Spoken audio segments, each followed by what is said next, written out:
বিয়ে বাড়ির মেনুতে আমি কিছু আইটেম রাখতে বলেছিলাম, সেগুলো এখনো তৈরি হয়নি কেন? প্রথমে লুচির সাথে গাঁজার পাতার চাটনি দিতে হবে, আর বিমলের বিরিয়ানিটা যেন থাকে, এটা মাস্ট। What is this? এখনো এতগুলো বিড়ি প্যাকেটে পড়তে বাকি আছে? বরযাত্রীরা কি খালি মুখে ঢুকবে? তাড়াতাড়ি যান। আর বরযাত্রীরা ঢুকতেই যেন তাদের গালে একটা করে বিড়ি পুড়ে দেওয়া হয়। ম্যাডাম। আরে মিস্টার বান্টু, আসুন।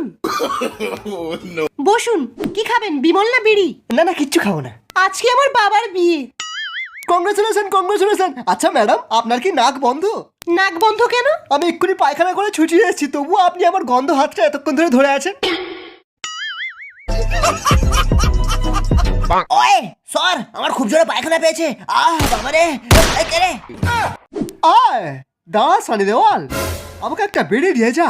আমাকে যেতে দাও প্লিজ, আমার কাছে একটাই বিড়ি আছে, ওটা না নিয়ে গেলে আমি পায়খানা করতে পারবো না। ও মিথ্যা কথা বলছে। আমি একটু আগে ওকে দোকান থেকে এক বান্ডিল বিড়ি কিনতে দেখেছি। যতক্ষণ না বিড়ি পাবো ততক্ষণ তোকে হাঁকতে দেবো না।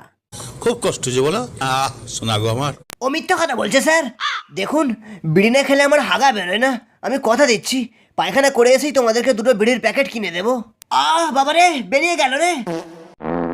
দাঁড়া, আমাকে বিড়ি দিয়ে যা। বাবারে, ওই একটা বিড়িকে দু হাতখানা করে দে। দাঁড়া।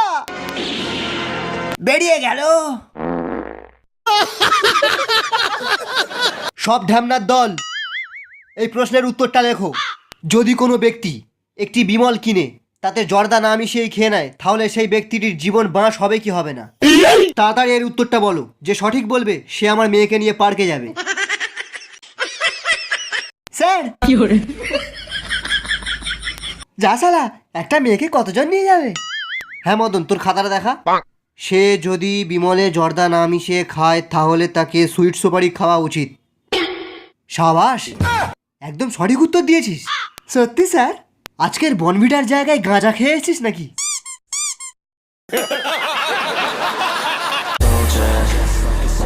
I keep on moving forward.